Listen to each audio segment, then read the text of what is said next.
జ్ఞానము గలవాడు భయపడి కీడు నుండి తొలగును. బుద్ధిహీనుడు విర్రవీగి నిర్భయంగా తిరుగును. త్వరగా కోప్పడవాడు మూఢకత్వము చూపును. దుర్యాలోచన గలవాడు ద్వేషింపబడును.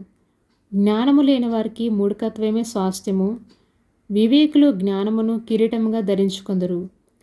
చెడ్డవారు మంచివారి ఎదుటను, భక్తిహీనులు నీతిమంతుల తలుపునొద్దను వంగుదురు. దరిద్రుడు తన పొరుగువానికి అసహ్యుడు. ఐశ్వర్యవంతుని ప్రేమించేవారు అనేకులు. తన పొరుగువాన్ని తిరస్కరించువాడు పాపము చేయవాడు. బీదలను కటాక్షించువాడు ధన్యుడు. కీడు కల్పించువారు తప్పిపోదురు. మేలు కల్పించువారు కృపాసత్యములు నొందుదురు. ఏ కష్టము చేసినను లాభమే కలుగును. వట్టి మాటలు లేమిడికి కారణములు. జ్ఞానుల ఐశ్వర్యం వారికి భూషణమును. బుద్ధిహీనుల మూఢకత్వమే. నిజము పలుకు సాక్షి మనుషులను రక్షించును. అబద్ధములాడువాడు వట్టి మోసగాడు. యెహోవాయందు భయభక్తులు కలిగి ఉండుట బహుధైర్యము పుట్టించును. అట్టి వారి పిల్లలకు ఆశ్రయస్థానము కలదు.